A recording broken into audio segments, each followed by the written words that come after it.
So we continue. The words itself. Everyone repeat.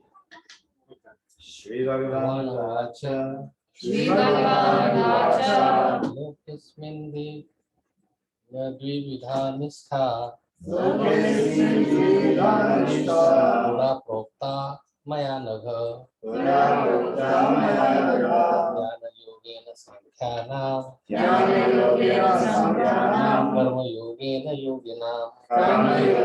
Yoginam.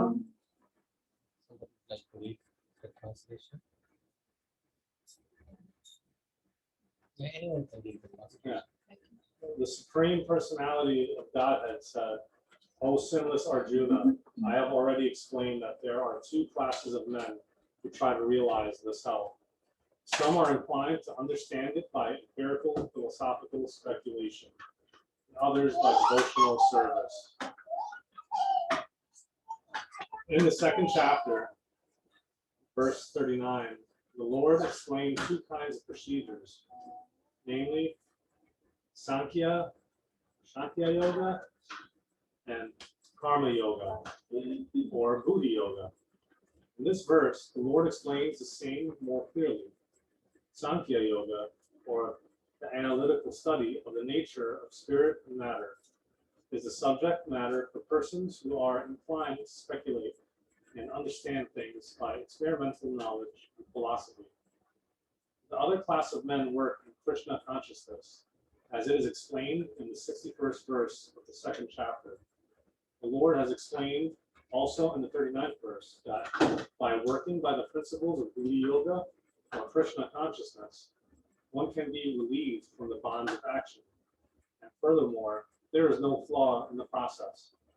The same principle is more clearly explained in the 61st verse, that this Buddhi Yoga is to depend entirely on the Supreme, or more specifically on Krishna.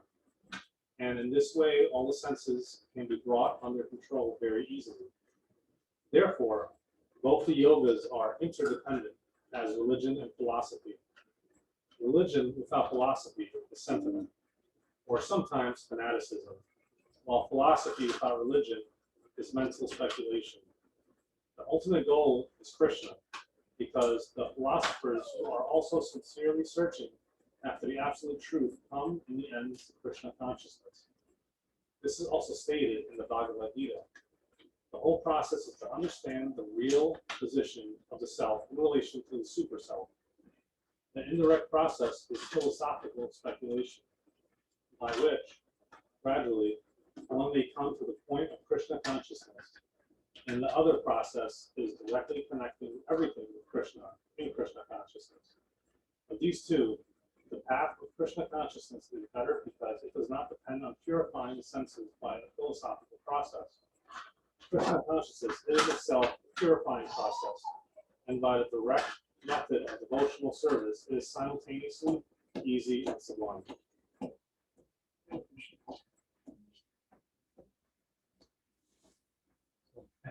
Others are their own realization.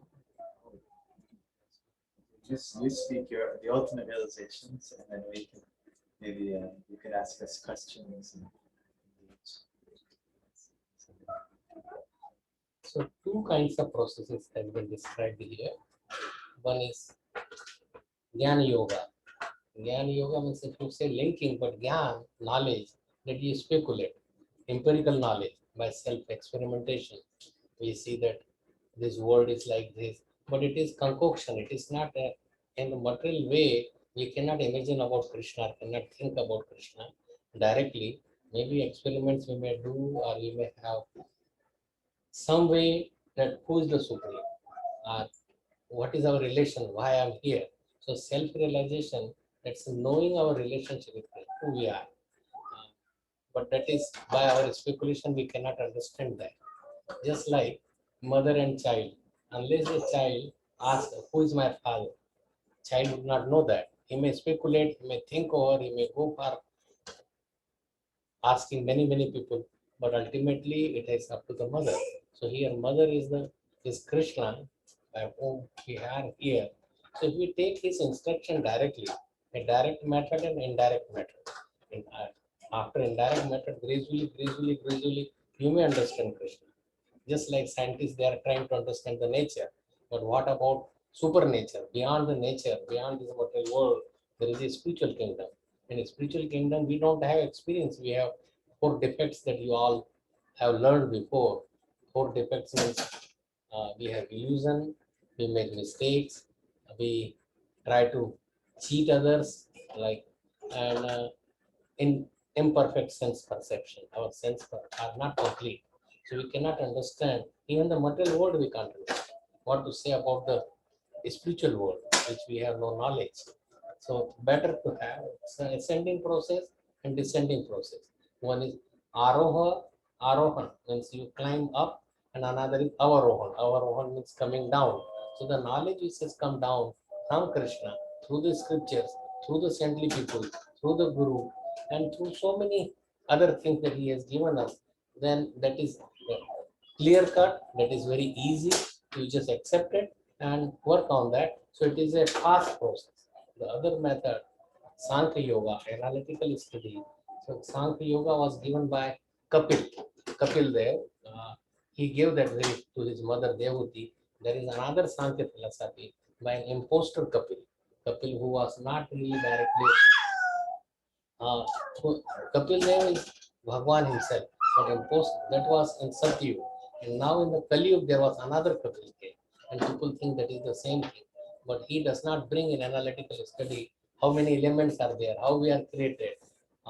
So some 24, 20, but they don't, this impostor Kapil do not take in account of the soul or the super soul. They count these material elements. So material elements, the scientists are also analyzing, but material elements cannot bring us to the spiritual element. So we are basically not the body, but we are spiritually, we are a spiritual being means we are a spirit, soul, and material things are completely different. That is by the nature is provided that. And all the species, they have the same earth, water, fire, air, mind, intelligence, ego. These are the different. And then you may say that earth, water, these are, but then there is a tanmatra. Tanmatra is like senses of knowledge, senses of working senses. That is, there is a 10. And then sense and sound, sense object. Like say nose, then there is a smell, or ears about to hear some sound. So in that way, if you include all this, there are 24, 25 elements, but they don't count that there is a soul, the spirit soul, or the Paramatma is there. Without Paramatma, soul cannot do anything. So we are basically a spiritual being. Material being is, it is always changing because of the presence of the soul. So matter is cannot act without the soul, but we don't understand that there is a soul. So we have to understand soul, and it's a relation with the supreme soul, supreme soul, Paramatma or Krishna himself, and that relationship is Jivara Swarupa Krishna Nityadas. We are eternally servant of Krishna, just to serve, just like the our arms or limbs has to serve the whole, the body, or we have to put food in the stomach or water in the root. So same thing, Krishna consciousness is easy and it's a sublime. The results are direct, and you could go to that path very easily. But indirect method, that is this Gyan Yoga, usually after speculation, they don't want all this difficulty in the material world. So they want to be liberated. Liberation means just merging in Brahma Jyoti, and that is their liberation. But beyond that, unless they have served Krishna, so to speak, they cannot understand beyond this liberation. And some people, that liberation is not even going to Brahma Jyoti. They just talk about that, but they cannot go without bhakti. So element of bhakti has to be there in any process, whether it is a Jnana Yoga, Astanga Yoga, Hatha Yoga, or there are karma activity or karma kand. So those all cannot give its a result because the result is in the hand of Krishna. We may do, but result is not in our hand. We may desire, we may want, we may like to understand, but understanding ultimately it is like a blessing by Krishna. He sees our effort, like Yashoda Mai wanted to bind Krishna, and he collected all the ropes, and he was sitting in Yashoda Mai's lap, but she could not bind with all the ropes. But ultimately, when she did the process, then by mercy of Krishna, Krishna was bound. So Krishna, there is also our effort has to be there. Krishna wants to see that we are doing sadhana bhakti, and then by his mercy we understand it. We cannot understand Atha Sri Krishna Namadi na Bhavet Grahya Indriye Seven Mukhe Jivado Swayam Eva Spurudana. So chanting his names, like you have been chanting graciously, very nicely, that brings attention of Krishna. He says that he is calling, just like a child cries for the mother. A child wants the mother. So mother, when she sees that it is a genuine call, then mother will pick him or her in the lap. Same thing, Krishna will pick us up if we are sincere and don't have any too much mental concoction. Concoction means just our own philosophy, our own thinking. That's why it says that religion without a really philosophy has to be there, but philosophy without religion is just a mental concoction. So it has to be understood properly through the scriptures, through these discussions. Discussion should be there. It is necessary. So we don't think in a wrong way, but it should be accepted as it is given in the scripture. One who understood it, self-realized, you have to go tad vidhi pranipatena pariprashtena sevaya upadeshanti te jnanam jnaninas tattvadarshana. One who is tattvadarshi who understands these things, this, then they could teach you easily than somebody who is just speculating. So material world scientists or any philosopher, they are all speculating because they don't use as it is, Bhagavad Gita as it is. They interpret in their way. So interpretation could be wrong also. So it should be interpreted as Arjuna understood, that I have to surrender to Krishna. Krishna wants to kill all these relatives. So let me do that. So we have to become an instrument for Krishna, for Krishna's purpose. Krishna's purpose is that ultimately we love him and come back to him. Not really trying to just see, oh, I will do this change will make me happy. In material world, any manipulation, any changes, whether you become rich or very big position or very knowledgeable, but you will always remain unhappy. You cannot really, unless you connect with Krishna, the source of all happiness, cannot be happy. Everybody wants to be Anando Maya Bhyasa, they want to be happy, but unless you connect with source, so that Samam Bonam source or Maya Dhakshana Prabhu, he created this Prakriti. Who will understand more than him? So why not we take the direct knowledge that is been given to us through this Bhagavad Gita and Srimad Bhagavatam rather than speculation. So that is ultimately like if you read that this is, so there are two methods. There are other methods, but these two are important. Jnana Yogena, that is Sankhya philosophy, and another is Buddhi Yoga or Karma Yoga. Karma for Krishna, knowledge for Krishna. So it is all the same. Karma Yoga means there are ladders. So Karma Yoga is in a lower, like sense enjoyment. Then the next ladder part would come like Karma Kandis, then even Karma Yoga, Jnana Yoga, Dhyan Yoga, and ultimately Bhakti Yoga. But Bhakti, because by pleasing Krishna only we could get the result of anything. We cannot get the result by our own end. We will not even understand or know. So our ultimately goal has to be our goal. That is the Krishna Prem, to serve Krishna in the spiritual kingdom, to understand him fully, that we are his part, we are his children, and we have to serve him. If we want our own service, our own way, then we could go on in the material world, go on doing our way, that whatever we want to do. Krishna let us do that. He has to give independence, minute independence. Like if you say there is a cow and tied up to a pole with 20 feet rope, so he would be only able to go up to 20 feet. So there is some independence.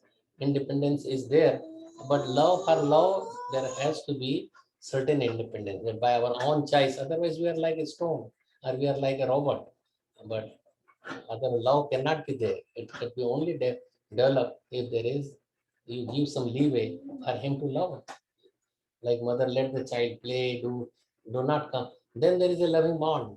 But if child just the mother ties to the child, just stay in one place, then where would be the loving relation? She will cry or she will not feel very happy. So to feel us happy, Krishna has given us, but we have to use that knowledge or independence properly for serving him.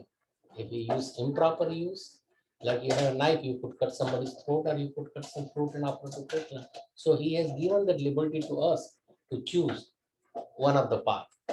So either Gyan Yoga or this, you may say, what is Dhyan Yoga or Hatha Yoga?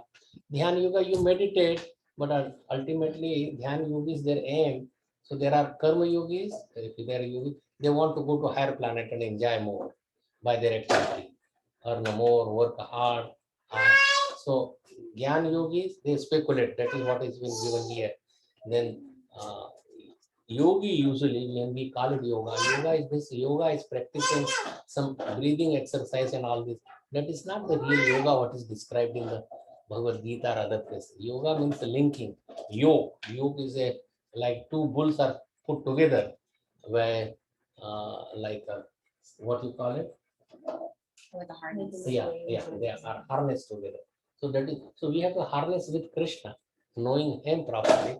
So most of these yogis, they want some kind of yogic siddhis, Anima, Mahima, Lagima, many siddhis are there. They want to be.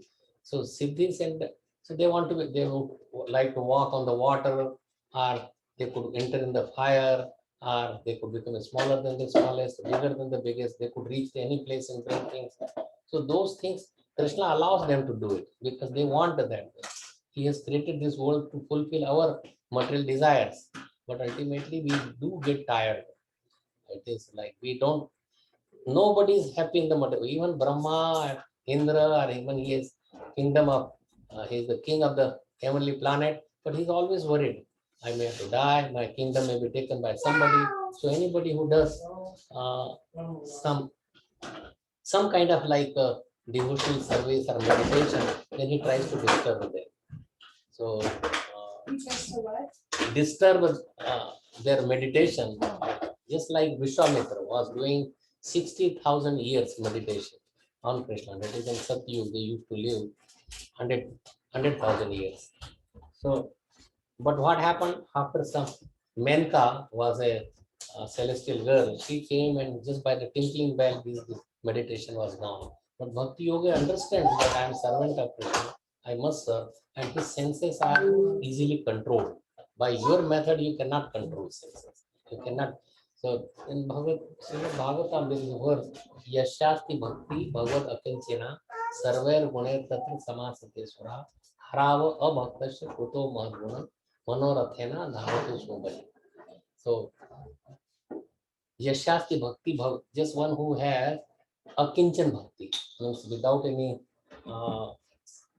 thinking ourselves very lowly and very humble, then all the, and one who is serving Krishna, then all the qualities are of the demigods is there in that person. Automatically it is done. And but one who is not a devotee of Krishna, then they are on their own mental speculation. Manorathana, wherever mind takes it, you go. In a minute we chant and 1,000 thoughts they come in our mind. So they sit on the chariot of mind. But we cannot sit on the chariot of mind. We have to say what is the reality, and that we have to take this Bhakti Yoga.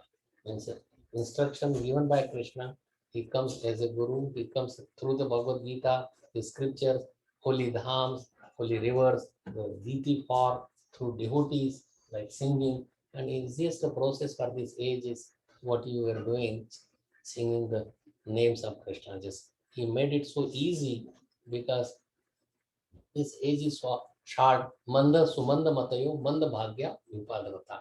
That we are manda means mentality. We are not very smart or clever.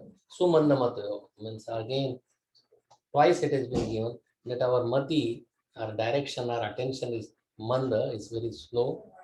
Manda bhagya, our fortune is that is also manda or low. People are always disturbed. So by these conditions that we are in the material world, we cannot know Krishna. But if you take to Krishna consciousness, it is easy, sublime process. Many people who are so much attached, they have taken to this. But without this bhakti yoga, we are nowhere. We will be rotting in the material world, going from higher, lower, like some. So our real place is the spiritual kingdom. Like in 15th chapter of Bhagavad Gita, it has been said that we are like a reflection. We are like the root is up. Root is Krishna, is on the spiritual kingdom, and we are this like this people tree or banyan tree. Branches are down, and so we are. So down part is the spiritual, this material world. Upper part, the root is Krishna's abode. So we are belong to Krishna's abode. Unless we understand that, and until we go to our root cause, then we cannot really just in the material world, just like monkeys jumps in the upper branches, lower branches, sideways he goes. So we are jumping like monkeys in the material world. So if we want to be stabilized and put in the proper position in loving service to Krishna in various mellows, because Krishna also wants to reciprocate with us. He wants to come many steps. If we just go towards him and think of him, if he could fulfill the material desires, why he will not fulfill the spiritual desires? He's waiting there. But we are so much enamored by the some material enjoyment, like person who is a itching disease or eczema, he will itch. Uh, he may feel little better, but the disease would getting worse. You may start bleeding. So same thing that we have to tolerate the urges, whatever that is sensual urges, which is, and it can be controlled by bhakti yoga only. By our own effort, we may not be able to control. So why not to just take bhakti yoga, chant the holy name, read scriptures, discuss among ourselves, then easily the senses would be controlled. And Rashikesha, Rashikena, Sevanam Bhakti, Uttama. Uttam Bhakti is using our own senses. Krishna has given us something to do, and that something to do is for service Krishna. Like Ambarish Maharaj used to walk to the temple, see the deities, bring water, see the beautiful form of the deities, decorate the deities, make some nice offering for Krishna. So pleasing him all the time, like we do in our home, or our children, or our husband, or wife, we do. Why not to put Krishna in that place? Same thing, whatever you are doing, you could do it, but do it for Krishna. And then the result is billions of times more. We cannot imagine what is the result, but one has to do it. We get happy just in a little bit doing, oh, I'm happy, my relatives are happy. So what is the need of all this? But then you have to go on the rotation. So Krishna is a autocrat, he's a dictator. He's naturally dictator in the sense whatever he wants, he will do it. So why not to obey his command and do it according, and he's very loving. He's not loving. It's not that he's like a Tanasha or some kind of terrorist, or he's not like that. He is actual lover. Actual love is Krishna. And just like how Radharani, he dances, he goes behind his devotees. So he gives Krishna consciousness, but there is a test before. Test is by material nature, that whether we are still pure or still want to remain in the material world. So he will give you more and more life until you feel that this is all futile. There is no use of this material way of life. Why not we take to the full process of Krishna consciousness, surrender to Krishna and do according to his will, then we will be naturally happy. Why? Because we are his part. If he's happy, we become happy. If he's satisfied, we become satisfied. If we decorate him, our heart becomes decorated. We become decorated. So, like your mirror will give the reflection. If you decorate, then the reflection would be nice and beautiful too. But if you, so same thing that we decorate Krishna and we are part of Krishna, we will be happy. Just like eating food, our limbs and everything will be strong and we will be happy. We'll feel energetic. By serving Krishna, we will be feeling ecstatic. Just Ananda, we want the material Ananda is temporary flickering, it will go away. Just like the drops on the lotus leaf that fall or they dry out. But our relation, our what soul is looking, we are not looking for sensual pleasure because they are very, very temporary flickering. But the happiness of the soul is eternal. And so we want something eternal because we are eternal being. How we could be happy? We are placed in a place which is not really permanent. Dukhalayam ashashvatam. It is place of misery and temporary. Krishna has stamped that very clearly that this place you cannot be happy. So what is the other reason? He says that yad gatvana nivartante tad dhamo paramam mama. Once you come to my abode, you don't come down. You remain there with me and play in a real place. We are playing in the like a mirage or in a shadow, or you are thinking that this temporary world, which is really not a place of happiness, but we want our soul needs bliss all the time, increasing, eternally increasing. So that is the spiritual world. Radharani is love of Krishna. Krishna's give her his sweetness that she realized, and she becomes so much happy that Krishna cannot even realize that. So we have to take that position. In Chaitanya Charitamrita, there is a nice verse that Aradhyo Bhagwan Vrajesha Tanaya. So Aradhana means seva, service or devotional service. Vrajesha Tanaya. Vrajesh is Nanda Maharaj. His Tanaya means son, that is Krishna. So Aradhana we have to do for Krishna. Then Tadhama Vrindavanam. And what is done in the Vrindavan, that we should mimic or follow. Ramya Kachit Upasana, that Ramya Ramani, the gopis, the path that they traverse. If we traverse that path, Ramya Kachit Upasana, Vrajavadu, that Vraja, the devotees in Vraja, Ramya Kachit Upasana, Vrajavadu, Vargenaya Kalpita, means in groups of so many devotees, they serve like this. Vargena means it is just work or groups after groups. Then Srimad Bhagavatam Pramanam, the Amal Puran, spotless Puran, that is Srimad Bhagavatam. Prema Pumarthamahan. Prem is the topmost. We need like there is dharma, artha, kam, moksha, purusharth. What one should do. That you do religiosity, means we cannot live whimsically. Religiosity is there. All the religions they teach that. So, but dharma, but then they want the result of dharma to be artha, means make some material opulences. But that is not the purpose of dharma is to love Krishna. So real dharma is loving Krishna. Real dharma is not earning money. But people become religious. That is like a business. Oh, I will offer this, and that's why they go to demigods. Demigods give the result very easily because that's what they are been. Their duty is that if somebody worships in such and such way, you give them the result. So they get the result and they become happy. But that is not really. That happiness is temporary. So we have to go something as permanent as the soul is permanent, eternal. So our duty has to be permanent or eternal duties, like chanting, singing, bringing the people back to Krishna, reading the scriptures, going to the holy places, holy dham or near a temple, decorate the deities. That is deity is really Krishna himself. He comes in that way to accept our services because we are not that pure that we could see Krishna. But seeing the deity, it should evoke your, just like seeing a picture of a baby. How much you owe, this is my baby. Just seeing a cloth of the baby, you develop. So same thing by seeing the deity form or his clothing or his any paraphernalia should invoke a loving relation with him, which we have forgotten. So by knowing the glories of Krishna, the scriptures they describe his glories from not like from the toenail to the hair. In so many millions of verses are there.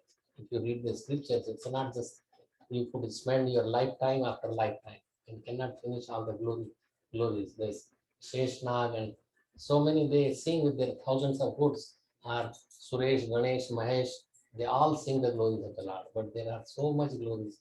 In a small town, there is so much big Prabhupada says that like New York City and so many newspapers. But what about the spiritual kingdom, which is much more bigger and much more playful?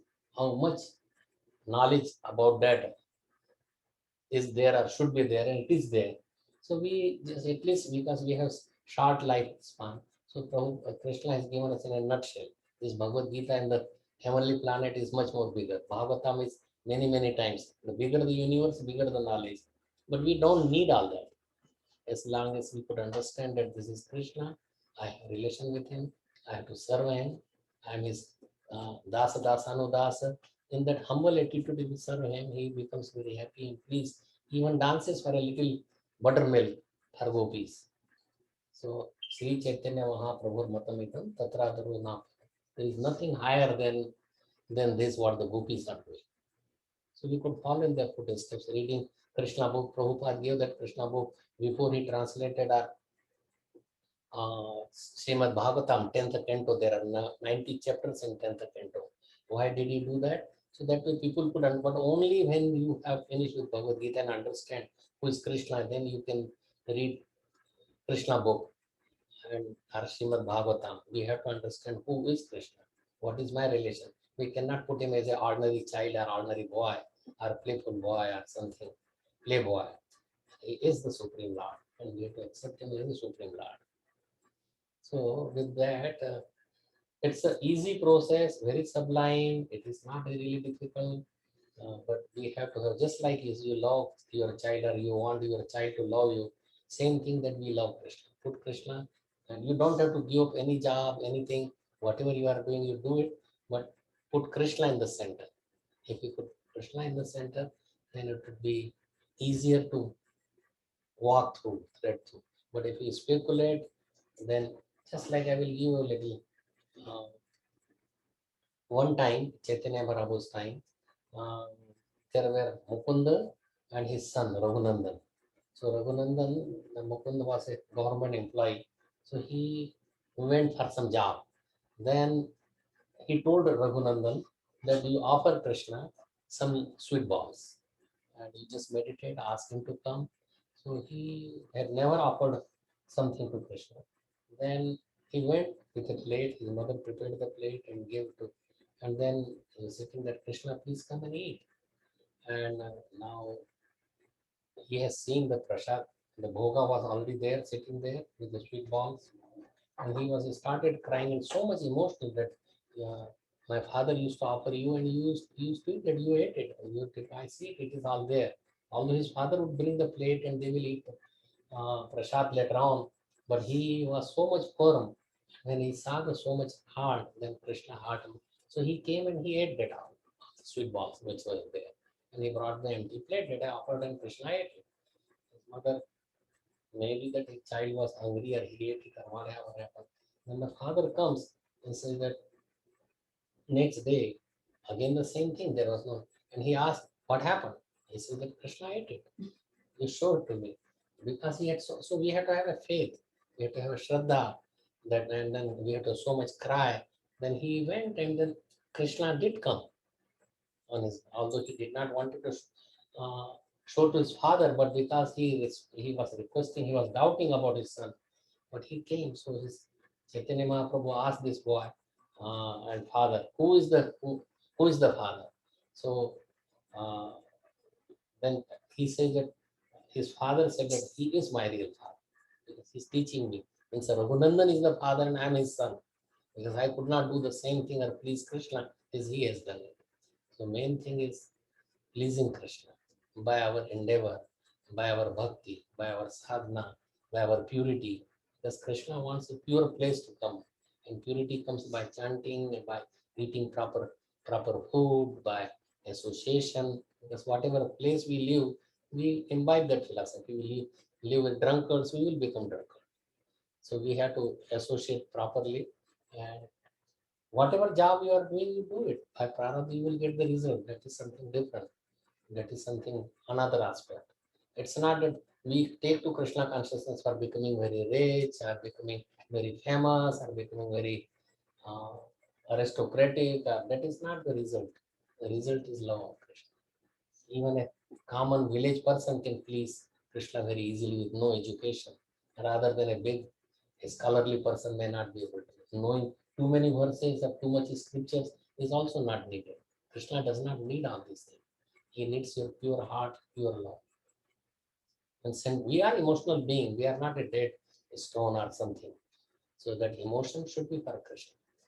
Your love, because that's what makes a difference between a inanimate objects and animate. Personality is emotional. Bhav means feeling. So, so we could have that feeling for Krishna. Okay. So two parts has been given. It's nice one. Say practically Prabhupada's translation. It brings everybody to Krishna consciousness. By read all the verses and you come to Krishna conscious point. Analyze by Krishna conscious mind. And that's what is the purpose of Bhagavad Gita. And people interpret in a different way. And then you cannot get visual. That's why Prabhupada gave the name Bhagavad Gita as it is, which made millions of devotees. Another Bhagavad Gita did not make any devotee at all. Did not even change the person who translated. So that's very important. Instead, in the spirit of what Arjuna understood, means to surrender to Krishna. Take his words. He wants to fight and kill his all the relatives. Doesn't matter. His mind is in serving to Krishna. And so we have to serve Krishna the way he wants. And what he says that what pleases Krishna, he says that one who spreads this Krishna consciousness, this knowledge in Bhagavad Gita to others who are innocent, who are not envious of me. You give them this knowledge and let them come to me. That would be greatest happiness. Like if you have child, and he has been lost, how you would be happy? Bringing the child back to the mother. So our mother, that is the Krishna, our father is Krishna. And we have to bring this lost. We're all lost in the material world. So then we have to bring all these souls who are lost in the material world. We have to bring it to Krishna. Okay. So any questions, and we could discuss that. But just let me just use the. I drink a lot of water and then I take. It's the right one. Yes. Yeah. So everyone feel free to ask our Guru Gurmanj. A whole bunch of questions and then he was like answering them as he was speaking. I'm like, okay, not that, and then, okay, not that. And then- Yeah, feel free to answer the questions. A lot of what he was speaking might have, like maybe who to go, because it comes with a lot of other reading as well. So yeah, a lot of your answers are also in these books, but he is a living reservoir of these books. So if you have something pressing in your life, please ask him, and especially if something is, really you'd like answered in your life. One of the things that makes one a guru is, they have access to so many of the answers. And he's just following his guru, who is the one who translated this book. Prabhupada is following his guru, and it goes on all the way back up to Krishna. There's a long path up there, but that is the way it goes. So please ask questions and take advantage, because not only will we not be here very often, but for us to get our guru here, this is more of a rare occasion here. So please take advantage of this time.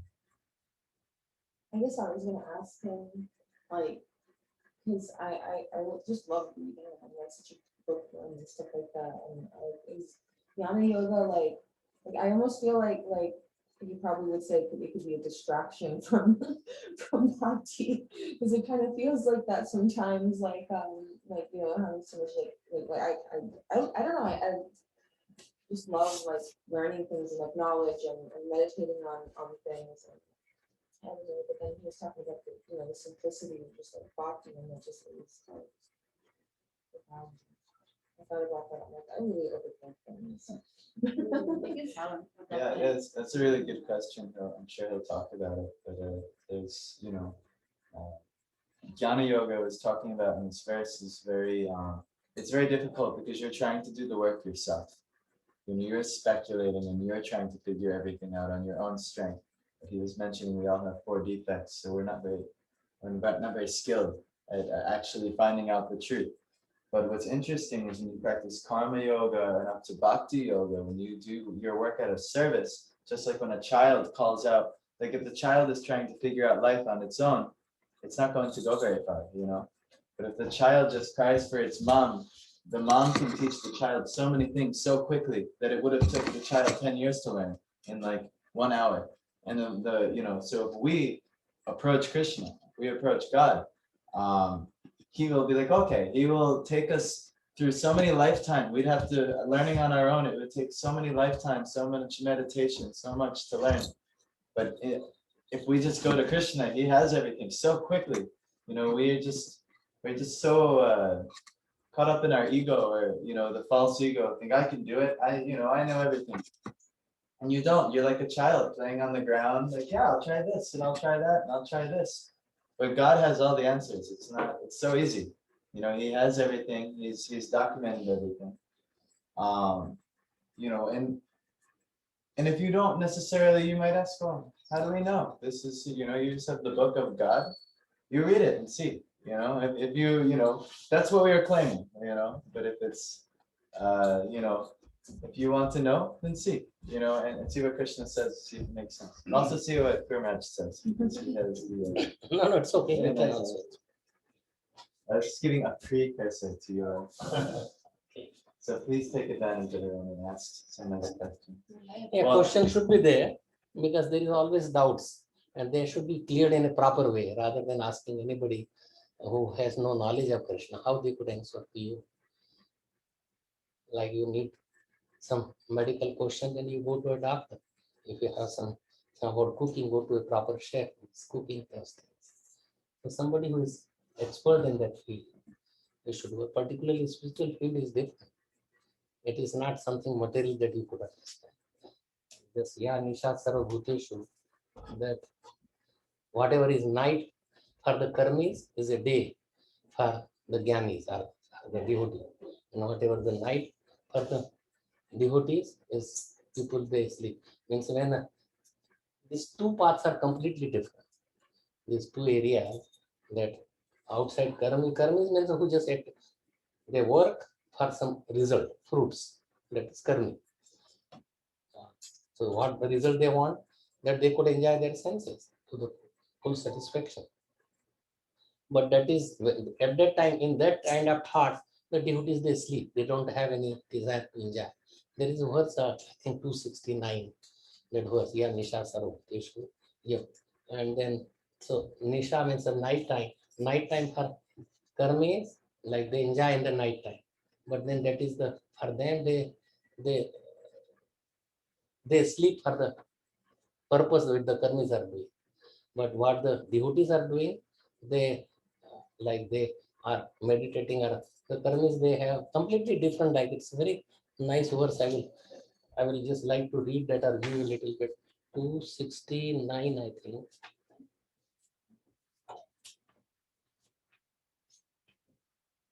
Yeah. What is night for all beings is the time of awakening for the self-control. And the time of awakening for all beings is night for the introspective sage. Awakening, that is the night for them. When the karmis they awake, means they enjoy. The devotees, they don't enjoy in that. And the other way, that time for awakening, for the self-realize, he is awake, then that is the time of for the they sleep in that. Means they don't have any intention to understand. So Krishna don't force us. We are here just like if there is a big port. There are 300 like 8.4 million doors, but we have itching disease. So there is a big fire and everybody is running. But unless we take to the door of bhakti, we cannot get out. Only in human form it is available. So it is a very special time for us. Chaitanya Mahaprabhu was here 500 years ago. Prabhupada was here just recently 50 years ago. Why not to take that opportunity? Because this opportunity may not come for another many millenniums. So this is a very nice time. And you are all introduced by Ramdas Prabhu doing Krishna consciousness. It's very wonderful that he could culture and make so many devotees, or at least arrange them to come to and discuss about Bhagavad Gita and Bhagavata. That's yoga. You may have done gymnastic, you may say, after enjoying more senses, but that is the proper yoga that is teaching you, which is very nice. I'm really thankful to him for bringing all of you together in this Krishna consciousness. And he is the one who inspired me to come here today to see all of you. And I'm very happy to see all of you engage very nicely.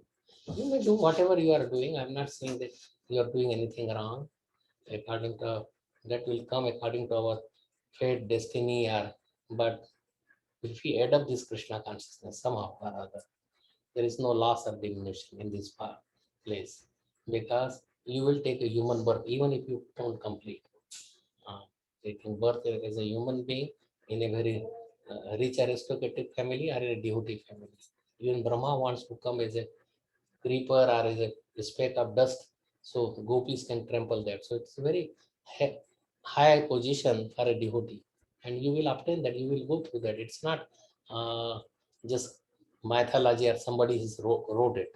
It is clear, practical, real thing which has been going on for millions and millions of years. It's not as a new knowledge. He says that I gave this knowledge to some God millions of years ago. So this knowledge is the same which is coming in Parampara. So why not to take, and Prabhupada made it very nice because this all the literature were hidden in Sanskrit or Bengali, but now by Prabhupada's mercy, he is a spiritually empowered person to give this knowledge in our English speaking world. His Guru also gave him the same order that you are such much proficient in English, you preach this philosophy to the Western countries and the English speaking world. So he did that. He meditated for that many years and he did that over day and night, how much trouble he took for us. So we could repay all that by imbibing and giving to others.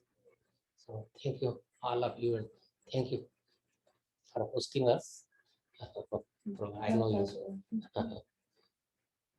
I have questions. Yeah, sure, please. I have a couple of questions. One question that I have is about Jnana Yoga and because I like the idea of Jnana Yoga. I love to read, I love to meditate, I love to like study and think about, like everything that I'm like learning all day, but I could see like maybe how I could even get in the way of bhakti, but I was wondering if you're really devoted and you really live a life full of bhakti, like can you like engage in yana yoga and like in the meditation and all of those things and still like be fully bhakti? See, because there is a confusion, what is Jnana Yoga and what is Bhakti Yoga? The knowledge about Krishna, learning about Krishna, meditating about Krishna, cooking for Krishna, working for Krishna, it is a devotional service. It is not a dry, see the dry speculation that who does not take to the process, but who speculates on them of themselves, empirical knowledge, that's what they are giving, means by your own experience. But our own experience does not count. We have to take the experience of the realized souls and what Krishna is saying. So you are following Bhakti Yoga. It's not a Jnana Yoga. So you continue to do that. Okay. Okay. You understand the difference? Jnana Yogi is what scriptures they give it. It is a dry mental speculation, concoction. It's not a real philosophy what Krishna wants to learn that. So learning scriptures, reading scripture, chanting, that is not a, you may call it knowledge. The Jnana word is confusing. Same thing, Buddhi Yoga, you may say that Buddhi means knowledge, intelligence. Buddhi means intelligence. Or Karma Yoga, but Karma for Krishna is devotional service. Knowledge about Krishna is devotional service. It is not a, it is a Bhakti Yoga.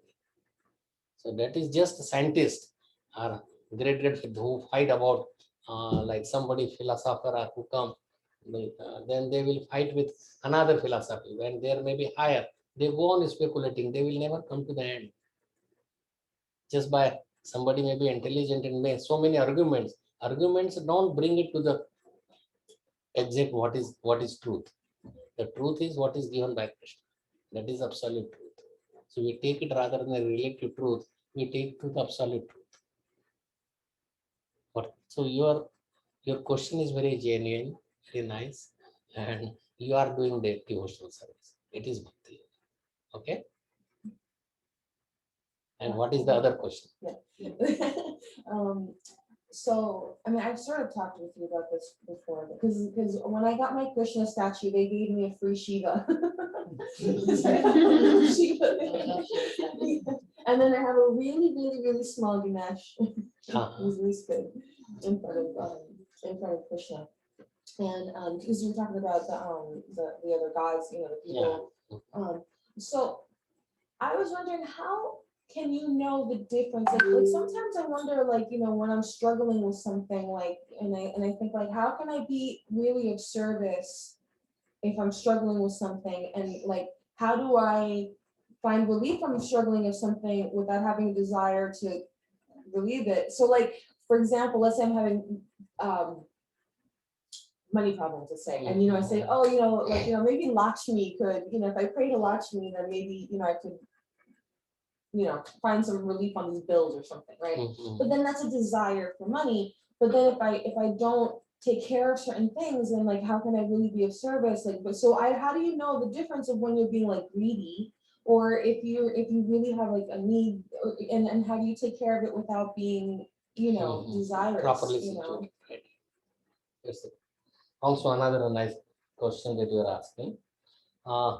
See, like Lakshmi, like Ravan took Sita Devi and to enjoy her. That is illicit. That is not according to the. But one should always place Sita or Lakshmi with Ram or Narayan, Lakshmi Narayan. They are together. So we take away Krishna and then do Diti service or something which, but also that they are also part and parcel of Krishna. Demigods, they are called. Devta, they are in charge, or officers or directors of different department. There is huge, so many universes. There are 33 crore, 330 million demigods are there in various universes, various planets. And they are given certain job by Krishna to take care of certain department. And just like Indra is for rain, and then Brajvasis want, he's showing by that example, he was puffed up that because of him, all the grains are growing and I'm sustaining all these people. But he is just a job carrier, and worshipping him is like a bribing him to the demigods. So bribe, you may not like it, but in India, nothing happens without bribe. You have to pay them, although that is their duty. So Krishna explains in many ways that that is their duty, they have to do it. If you So he became very angry, and he put so much torrents of rain to kill everybody, kill all the Brajvasis and all the cows and everything. But Krishna protected all of them. So how do we know whether it is a devotional service? If you put Krishna also along with that, you could give respect. See, our devotion is meant for Krishna because we are his part. The chaste lady's devotion is for the husband. Not that he will, that others would give or others are better, but that should be without any comparison. That they are giving you earlier, but it's a result are temporary. Results given by the demigods is not permanent.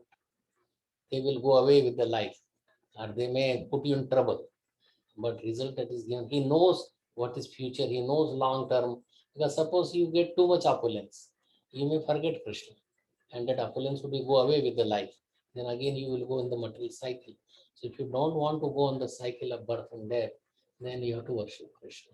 You could worship demigod for temporary, but Krishna would give the same result also. Akama, akama, sarva kamava, moksha kama udarati. Tivrena bhakti yogena yajit purusha param. When you worship Param Purush, means Krishna, even if you have full of desires or no desires, it's not that desire would be there, but you have some spiritual desire that if I have opulence, if I have become, but opulence we should not ask just to enjoy the material world. It should be to for service of Krishna. Suppose you buy your destiny, you get lot of money, then build some temple, bring people, offer nice bhoga, nice deity service. So everything nice, you do it for Krishna. But once you try to enjoy your senses, you will become like sense enjoyer. Then you will not remain a deep. It's Krishna. Sometimes he also says that Yashay Anugranami Harishe Tad Dhanam Shanai. That one whom I become like very favorable to him, and he is so much blocked by too much opulence. And then I gradually he wants to serve me, but this opulence is blocking him. Then he takes away gradually, he makes him poor. So he won't have any. For a rich person, many people would become his friends, his in circle, and then he will forget Krishna. So we should really pay attention more to Krishna rather than, and whatever bodily needs Krishna is providing to everybody, we should not increase our too much demands. Like uh, you may have a whole house full of all the toys for the baby, but baby may not be happy with all this. I never had any toys or no phone, no running water, no uh, telephone or no electricity even. But I lived more happily and I feel that those days were more happy than here with all the opulences. So opulence don't bring you happiness. But whatever is needed, like we are sick and you could worship. But pray Krishna that I will be able to pray you. Like gopis, they prayed to Katyayani. Katyayani is Durga. But they prayed that let Krishna be our husband. Sita or what, Rukmini also went to Durga's temple before marriage. And but her intention was to marry and serve Krishna. So Krishna did that. He came and he took her away between all the big kings like lions, but he just came and just grabbed uh, Rukmini Mata and took in his chariot. So our desire should be pure. Then you could worship Ganesh or Shiva. There is nothing. Chaitanya Mahaprabhu went to all the Shiva temples. He is not of a demigod nature. He is almost equal to Krishna. Just like milk can be changed to yogurt, but yogurt cannot become milk. Krishna is like milk and Lord Shiva is like yogurt. But but we worship Narasimha Dev in place of Ganesh because Ganesh also gets all the Vinasha, like remove all the obstacles from Narasimha Dev. He prays to Lord Narasimha Dev. So we could directly worship rather than indirectly. So I'm not saying worshipping a adoration and giving respect. We should give respect to everybody, anybody. So why not to demigods? But not like bribing them and taking for your sense enjoyment. And mostly they do demigods for too many. Krishna says in Bhagavad Gita, Kamestasthir Hartha Jnana Prapadyante Anya Devta. We go to Anya Devta means different demigod for so many lusty desires to fulfill those desires. And but that is not he. But so he makes our mind focused on that. Okay, you focus if you want that, focus and see the result. It will all go away, it will be all temporary. There are so many hundreds of reasons that worshipping Krishna is the best and not the demigod worship. But if there is a big problem, you could worship demigod, like say you could go to sun god for health or for beauty or for marriage or getting a good spouse. You could worship Durga or Lord Shiva. So anyway, you could worship that, but with intention to please Krishna, intention to enjoy and get out, and then what you will do. So you have given up your devotional service and worshipping demigod, you got, and then you forgot Krishna. That is not proper. Thank you. Okay. Now, if there is still any another question and another question on top of that that you did not understand, you could rephrase it and ask again. Okay. No, you really answered my question. That was, I thank you very much. That's something I wanted to know for a long time, actually. Okay. Yeah.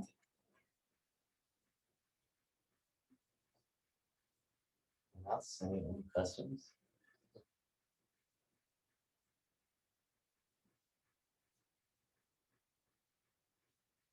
Nothing. Everyone's completely enlightened. You're like, oh yeah, I figured out life.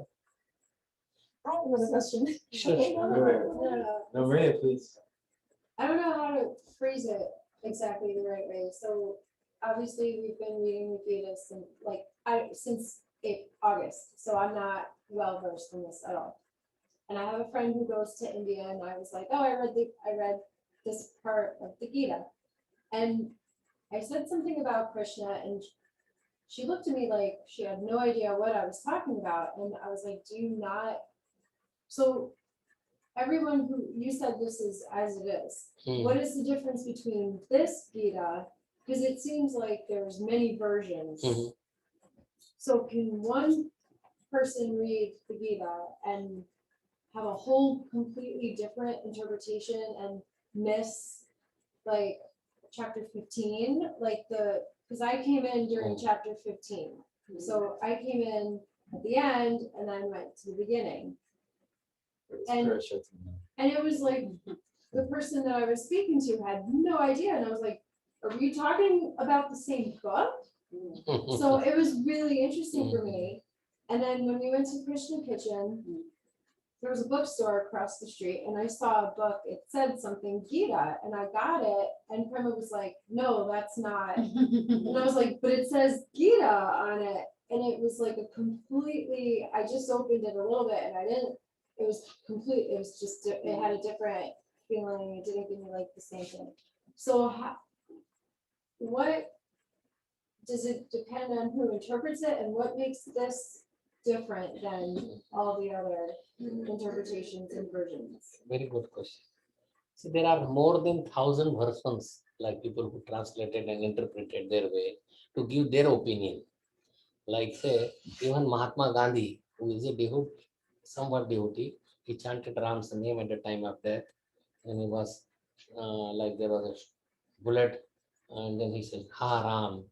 So anyway, but he is saying that there was no Kurukshetra, there is no fight, there is no Pandav. Our Pandav is this 5 senses, just like we have 5 fingers. So, but there is still a place of Kurukshetra and Pandava, and so it's not. So he just wanted to just teach non-violence. Sometimes violence is needed. Like Krishna wanted to kill. You may say, like Russians, they put a lawsuit on ISKCON that they are preaching and distributing this book, and it is a book of violence. It is not a book of violence. It is a book of who is God, who are we, what is this material nature. So interpretation could be completely different. If they are devotees like Prabhupada's teacher, they will give correct way. And how Arjun understood, that we have to understand. Arjun understood that he is Parabrahma, Paramdhama, Pavitram Paramam Bhavan, that he is his Parabrahma, he is the Supreme Lord, he is most pure, purest of the pure. And so you are that, you are the Supreme Lord, we are all your subordinate and want to serve you. But others' interpretation would not be like that. Just like I told about Mahatma Gandhi, and there are many interpreters of Bhagavad Gita, but they all never led to bhakti, devotion, and understanding Krishna and our relationship with him. That is not there. So they would not give the result. By reading this book, millions of people become devotees. They give up all their material pursuits. Not that they have to give up their job or study or anything, but material enjoying propensity. We all are sense enjoyers. And but that is not leading us to Krishna Bhakti or our real purpose of the human life. Animals also enjoy. They also have the same thing. They have family, they have children, they have society. They serve, whether it is an ant family or honeybee family, or even any animal you take, they have their family. But that is, where is Krishna? Where is our real nature? That is not there. Only in human form you can understand. And this is the special book that created many devotees. So we should really stick to, because others they don't have a conclusion why Arjun fought. They will give that there is a non-violence through the Bhagavad Gita. No, there is violence. Krishna wanted, but violence for killing, removing all the people who are of demonic nature, remove the burden of the earth. And Krishna did that through Arjun. So he accepted Krishna as the Supreme Lord, and he accepted his verdict, and he did what Krishna wanted. Because again Krishna is asking, he just says 2 important verses in Bhagavad Gita. One is Manmana Bhava Mad Bhakto Madhyaji Mam Namastu. Mame Vashyasi Satyam Te Pratijani Priyosami. Manmana Bhava. You think of me, means you always think of Krishna. Everything is happens by Krishna. You have a child, you have marriage, you eat, you have job, everything is because of Krishna. Your own existence is because of Krishna. The food is provided by him. So man mana bhava, always think of him. How, I will tell you, mad bhakto, become my devotee. Means engage in devotion service. Madhyaji, you worship me. Worship me is a Diti form. And Namaskuru, you pay your obeisances. Means anytime, at least 5 times a day, you should pay humble obeisances to Krishna. Just one time you give Astanga pranam or Panchanga pranam. Astanga means you give with your 8 parts. Lying down means surrendering to Krishna. When you lie down, that is you are surrendering to him.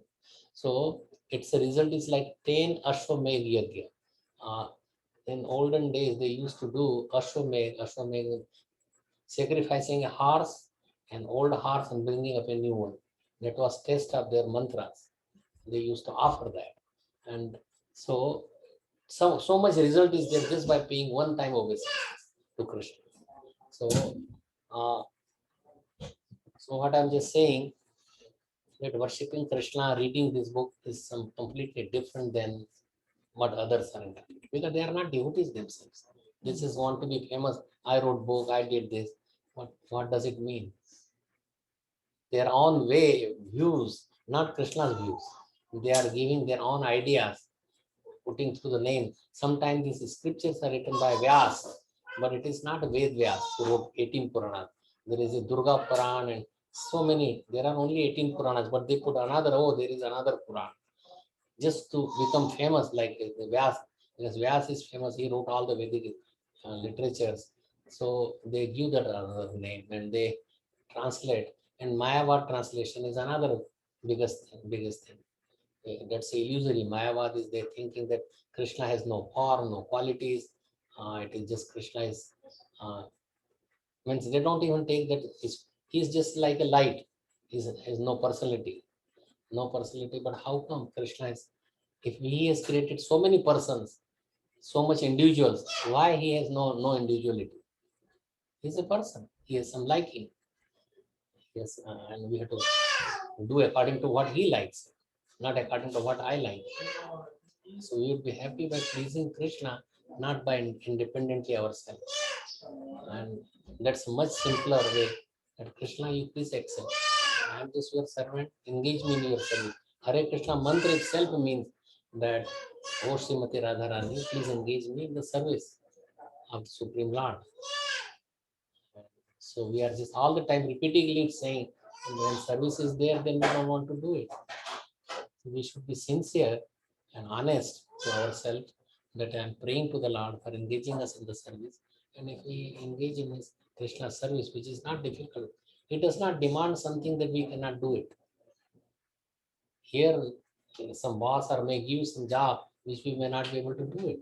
But Krishna always engages you in such thing like Patram Pushpam Phalam Devi.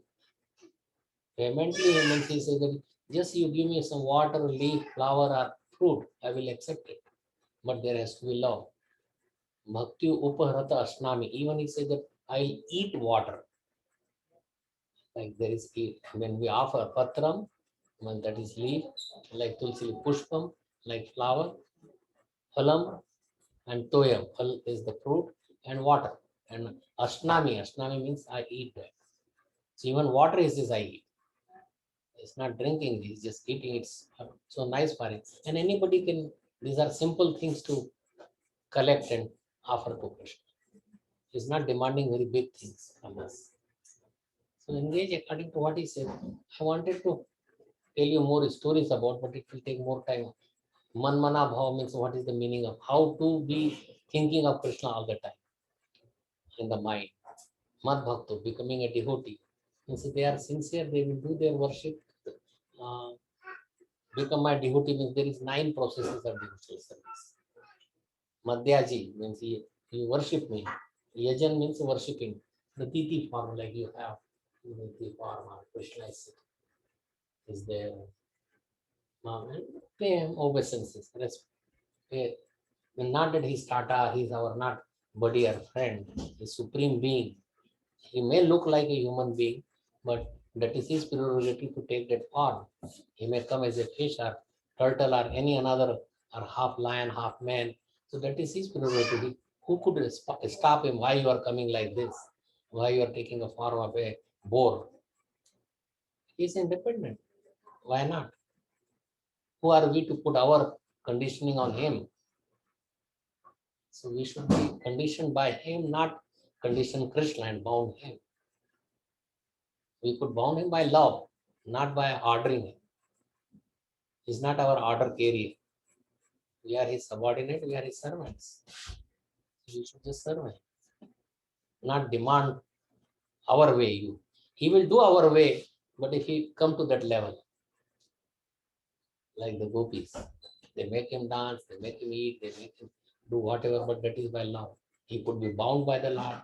Although Yashoda Mai saw him in her mouth, everything in Krishna, all the universes, but because of the love, he did not want it to, he removed this because there is pure love. Krishna is also looking for love, he's hungry for our love. That's why he created so many to reciprocate with love. That is what we are looking. Love means love for Krishna, not love for in the material world. That's a lust. The difference between love and lust is कृष्णेंद्रिय प्रीति वांछा तारे तारे बले प्रेम निजेंद्रिय प्रीति वांछा तारे नाम काम काम or lust is when we want to satisfy our senses. Like material relationship is just reciprocation of lust. I satisfy you, I eat you, you eat me. You give me this, I give you this. But that is a business. That is not a law. Law means without any material desire for our own enjoyment. Like child, you may give love, little bit example of mother and child. But mother may expect that child would grow when I would be old, he will help me, serve me, I could stay with them. So there is a little desire for some enjoyment. But for Krishna, it is a pure without any desire for our. Then he gives you so much, he is sold out to that devotee who does it that way. That he never demand like what Prahlad Maharaj asked. When Narsingh Dev came and Prahlad Maharaj asked that please my Lord, make me my mind in such a way that I never ask for anything material. Don't please entice me. Krishna enticed Dhruva Maharaj to like, okay, I will give the kingdom. He said that I have got the diamond. Why I look for broken piece of glasses? So he did not want. So he said, no, Lord, I don't want. Once he saw Krishna. So Krishna is some total of everything. It's not that. So we obtain Krishna means everything. Why we would need something material, which is very temporary and very flickering. So why not to ask his love? Like Prabhupada gives the example that one old lady, she was collecting wood and selling in the market. Then she put so much wood together, she could not put it on her head. So please Krishna, if you come. So she was just crying, and then Krishna came. And what do you want? Just put this on my head. So why do you want this material burden again? She could have asked to be free from this, never have this thing again that she had to do. But so we are asking Krishna or demigod something material which is not proper. You ask something that is love of Krishna, that is his praying, his service to his lotus feet. Because everybody has to act. It's not that, oh, why I should serve. But soul is always active. He wants to do something. You cannot put the soul to don't do anything. That is the nature. Thinking, feeling, willing. That is the nature of the soul. So you will be thinking about. But then service has to be there. Without that, but people who want liberation in the Brahma Jyoti, they have to come down again. Aruhi Prachena Param Padam Tatra. That they go all the way up, but then to the Siddha Loka, or you may say Brahma Jyoti, effulgence from Krishna, but they fall down because there is no service attitude. So we should have a service attitude. Krishna has given us all the limbs, everything, the intelligence, and only that intelligence could be obtained, that is spiritual intelligence in the human life. So we should not waste it for flickering. Happiness would be there much more. Otherwise, material happiness is very temporary, flickering, it would never satisfy. And things are in the thing itself do not have happiness. Like somebody may like rasgulla or gulab jamun or whatever, but how much they could eat, and then you will develop a distaste. You would not eat it after some time. But we are looking for a spiritual happiness which is always there, which is increasing, not like so. For somebody like Chinese people, the meat maybe are some kind of insect. Juice may be good for 10 years rotten, mouse or anything. They may like to drink that juice, but for us it would be like we will vomit. So it is not in the substance, it is in our mind. We have put in our mind that, oh, that is nice, but it's not really. Can it be real? Real means it should give the same thing result to everybody, but nothing in the material world would give the same result to everybody. So it is neither scientific, it's neither proper, it's we have concocted in our mind that this is good. But absolute good is there. So we may call somebody is very beautiful, but how much beautiful? How do it is all comparative. This material world is a comparative world, but absolute world is spiritual world. So we belong to that absolute world where everything is topmost. Somebody is athletic, somebody is rich. How much rich?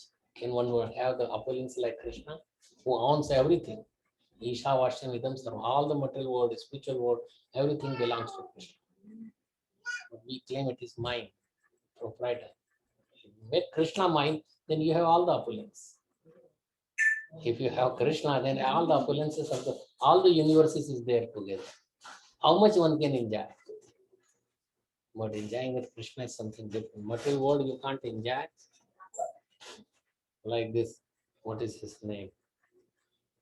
They have like rooms, 300 rooms or 400 rooms, 400 servants, but how they could serve and they cannot be happy. Their privacy is gone, everything. Ambani family. They have their home with 364 rooms in their house.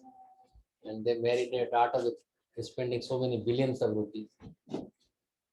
And it's gone. And they will still have divorce. Like this Bill Gates has a divorce now.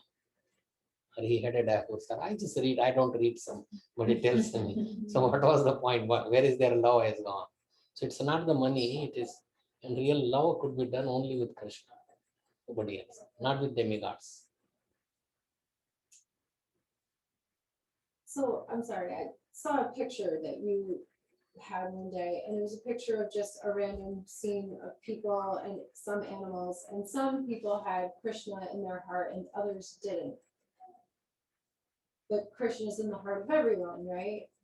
So in the people that it didn't, they didn't have Krishna in their heart, and they were looking at the people that had Krishna in their heart, like they were like, you know, they were looking at them a little funny. When does Krishna come into their heart, or does it ever come into their heart? Krishna is in everybody's heart, all the living beings.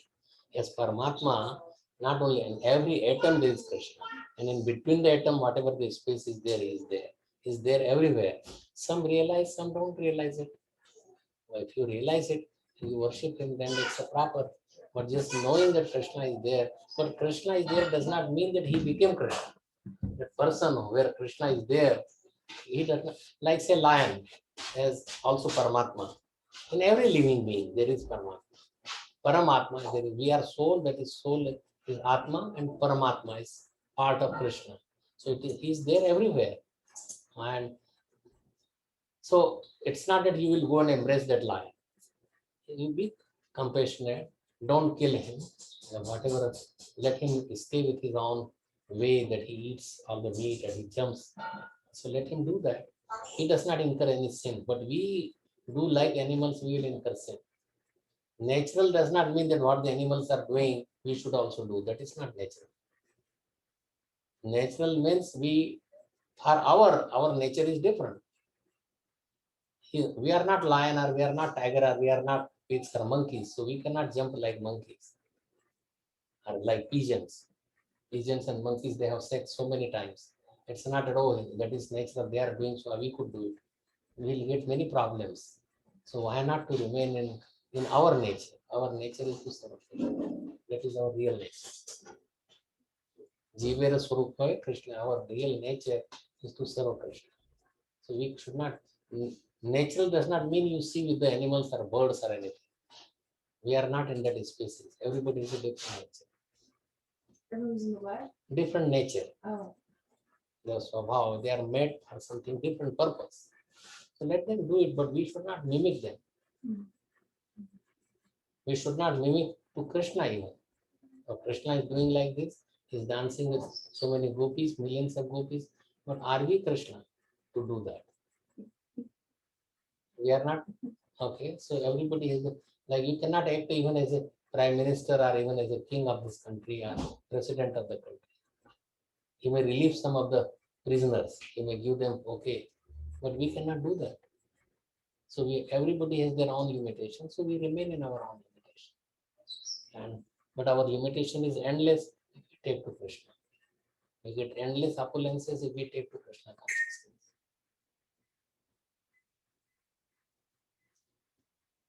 So if you take the essence, that is important. Essence of whole Krishna consciousness. Okay. You all must be hungry, and but it's very nice questions. But if anybody has any another quick, Just probably hopefully a quick one.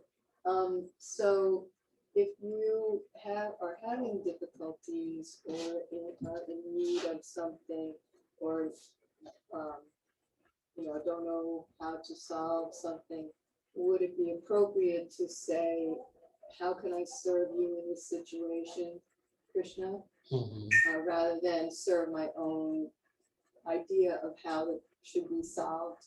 Mhm.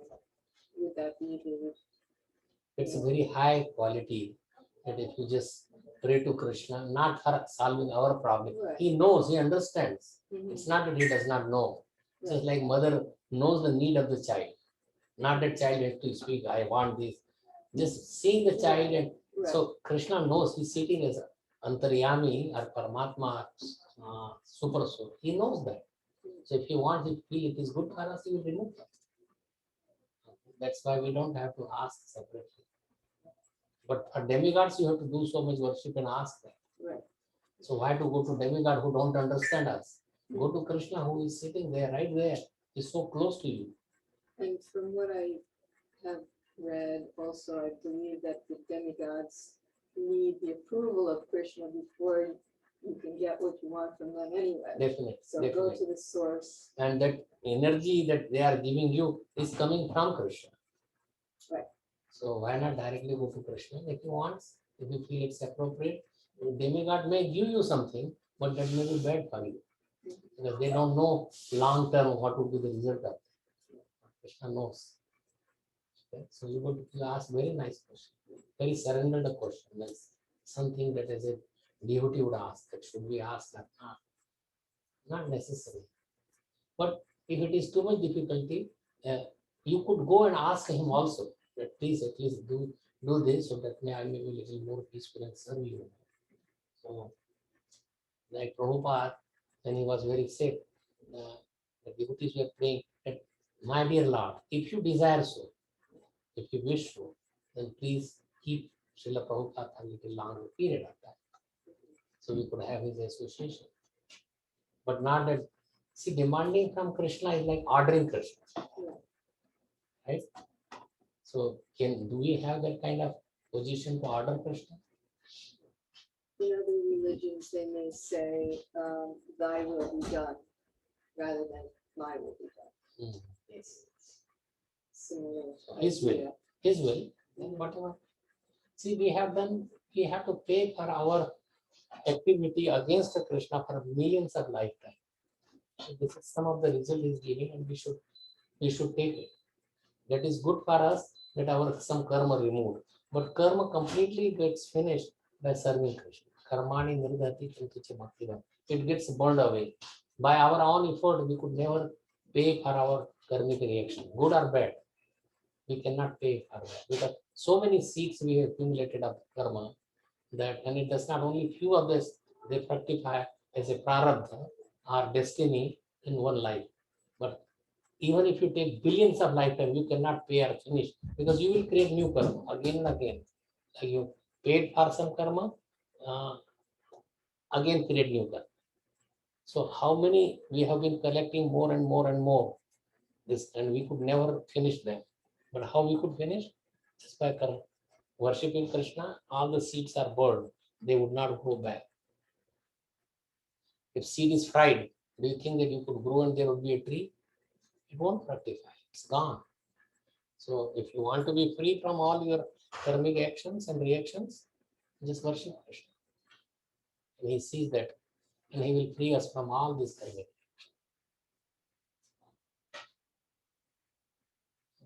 So it's very, very appropriate question.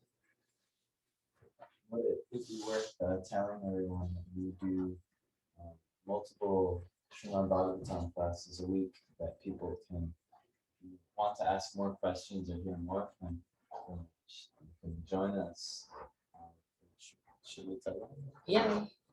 Yeah. So if you ever want to join us, Sita and I, so we did say, Sita, Martha and I, we do, we join Guru Maharaj. He has classes on Zoom, just like you guys join us at like 6:30 in the morning, sometimes 7:20. You can contact us. We can let you know a schedule. And if you'd like to know more about Bhakti Yoga from Guru Maharaj, how many years have you been practicing? I mean, with this Prabhupada's movement, or ISKCON, since 1972. So it's, next year will be 50 years. So 50 years. 50 years he's been practicing Bhakti Yoga, and he's obviously a wealth of knowledge, and anything nice that you've heard from me is due to his mercy, really. He just picked me up in the temple and saw me, and I was a very sad case of a person, just serving at the temple to deal with the probation because I was getting karmic reactions due to me not understanding that I shouldn't have been doing certain things in life. But he just saw me and really had mercy on me. And anything nice I did end up saying to you guys that encouraged you all to practice this and do this is all due to what he has taught me. So if you would like to also receive these teachings and not feel so daunting to just tackle this book on your own, please join us on Zoom in the mornings. You feel free, and it's enlivening, invigorating just to read the Bhagavatam, and then also to have Guru Maharaj explain it so nicely for us. So yeah, and you can ask these same questions on Zoom in the mornings. We have sometimes there's phone calls. You can do it on the phone. There's different ways you can do it. But this relationship with a spiritual master is not ordinary. It's very rare that people have access to this. So you've all come across something that is extremely rare for any. What's to speak of any species, but any human being. So you have access to something that almost no one has access to in this material world. So if you'd like, feel free to join us on Zoom and continue this relationship, because I will not be able to get here every week for you guys. So, and it is probably getting late for you guys, but Just a letter carrier, whatever Prabhupada or Parampara has given, I have nothing really. I have no special knowledge, neither that explanation. I'm also just ordinary person like me. Only not just by seniority does not make one. One has to practice that in their life. Then their teaching would have some importance or significance. But if you are just word from mouth and don't apply in your life, then it has no meaning. It should be practiced, like you are learning Bhagavad Gita, should be practiced in our life. So not just whispering or some sound that you are bringing, it's a good practice. So with Gyan and Vigyan, Gyan is knowledge, bookish knowledge, Vigyan is practicing that. Somebody might have done the medical degree, but if he does not practice, cannot cure even ordinary thing, then what kind of his knowledge is? What is its worth? So there has to be application. And that is called self-realized person. One who is self-realized means he has realization in practical use in their own life. Then only the words would be worked. Prabhupada went to, say, Russia only for 3 days. And he made millions of devotees. He has changed the heart. Any country, wherever he went, he made devotees. And others may go for life after life and cannot change the heart of anybody. That's what this book has done, and Prabhupada himself. because he's applying in his life.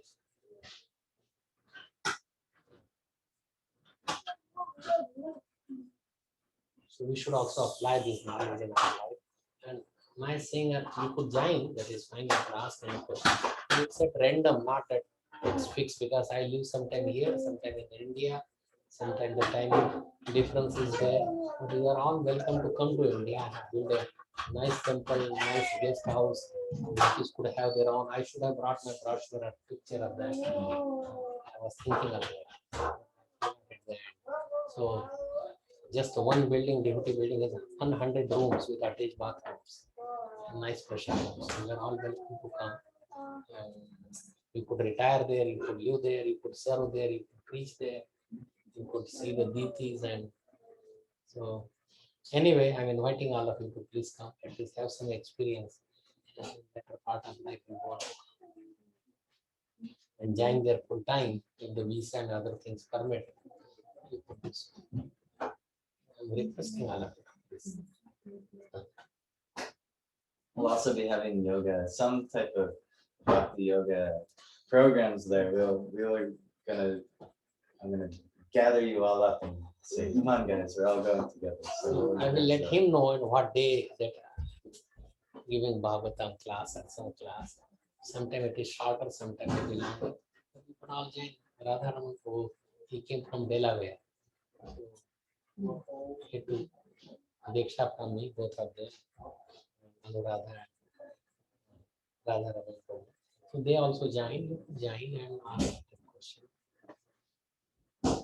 Whatever I have realized, I don't speak from my mind or what it comes from the scriptures. That should be the way, not from not by my intelligence, it's coming down that knowledge. That's what verse we were reading. That one by your own speculation, your own knowledge is not proper. It has to be a descending knowledge coming from Krishna. That is more proper. That is bhakti. And what Krishna is giving, we speak about that, we practice that, we talk about that. That is the real knowledge. Our knowledge, what is the use of it? How much, what do you know about? Like you may talk about India, but you have no knowledge about India. You may be speaking or speculating, but real is when somebody has a practical knowledge. So spiritual world, practical knowledge of the devotees. Not that I'm a devotee, I'm not claiming that I'm a devotee. I'm also karmi, I'm also sense enjoyer, but whatever best we can do.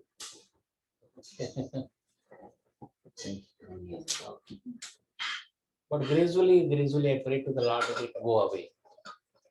Our own. We should please Krishna sense. Okay. So now what is the next? So I think we should have prasadam. It's very late. Yeah. If you like, me and Harari, we can lead a very short kirtan until everyone has plates in their hand. Okay. And then we can all feast together. Okay.